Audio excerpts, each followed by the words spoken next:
Let's talk about high poly modeling. When creating high poly models, the basic idea is to create first a low resolution mesh, then apply a modifier like TurboSmooth to create the high poly version that looks like the object you want to create. So to successfully use these techniques, you need to understand how the smoothing algorithm works. Right, I'm going to show you an example. Let's start with a simple plane, 1 by 1 segment, convert it to editable poly, and extrude the edge like this. Right. So this is going to be our basic object. Now once I add the TurboSmooth modifier, the sharp edge becomes rounded. I'm going to increase the iteration so you can see better.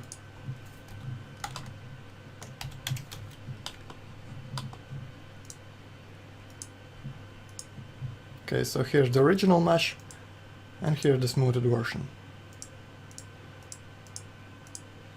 So the way the TurboSmooth works, it calculates the average position of 3 edges and creates a rounded shape from that.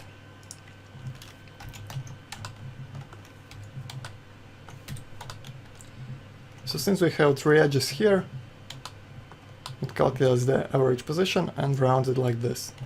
So for example, if I add another edge here and move it up, it's gonna round it like this.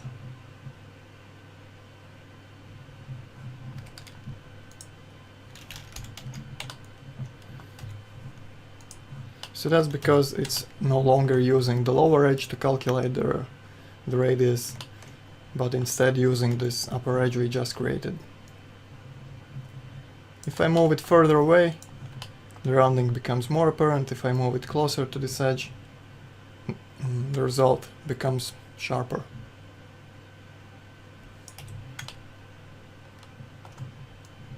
And if you want to make this edge even more sharp, you can add another one from this side here.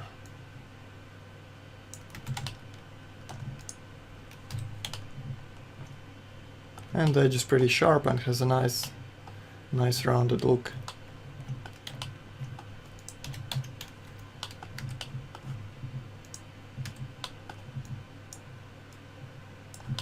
Right, for example, if I'm going to add an edge here and maybe move it down, it's going to use these.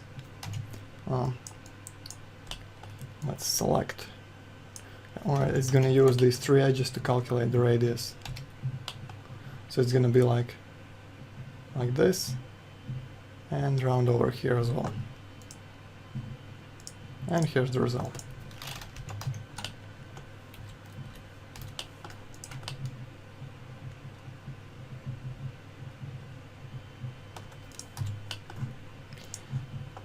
If the edge is not connected to anything,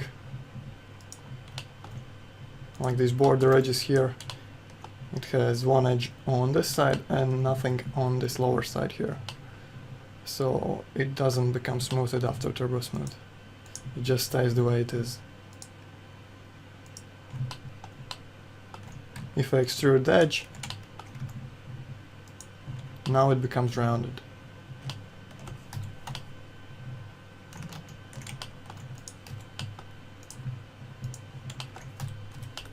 Alright, let's look at another example. I'm going to create a box.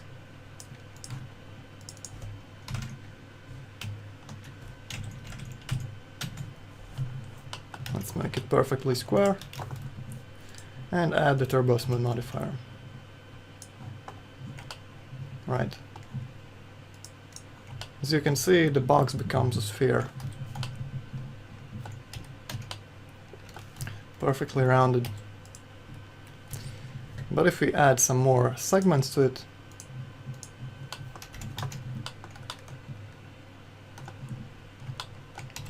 it's not going to be rounded like this anymore, but it's going to be rounded like this now. It's going to use these 3 edges to calculate the radius. And it's gonna do the same thing all around this object. And you can see the rounding like this.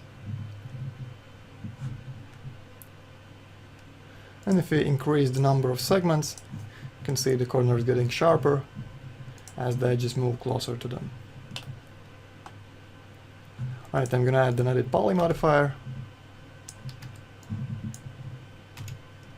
and scale these vertices like this to move them closer to the corners.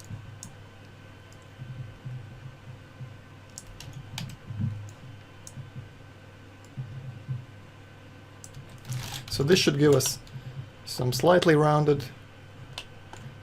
corners all around the box, but still retain the square shape.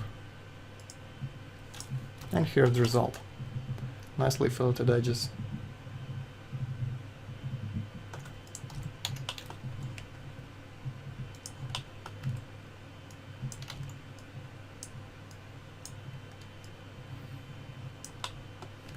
And now this corner is going to be more rounded and have a larger radius to it. But the rest of them stays the same. Okay, so that's the basic idea. You define your final high poly shape by using the edges and how you place them, how close they are to each other. All of that affects the final result.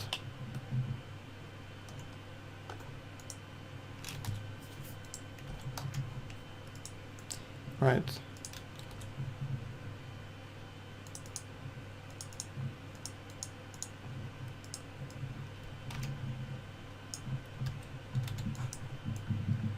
I'm gonna connect this here and chamfer these vertices just to show you what happens if you have a hole in your object.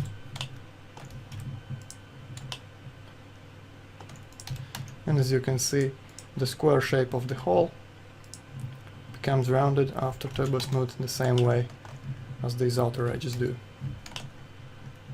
So it doesn't matter if it's the inside corner or the outside corner, the effect is still the same. And if you want to sharpen them up, just select the edge loops and chamfer them to add more geometry. And since now you have three edges close to each other here, you should have some nice sharp corners. And there you go.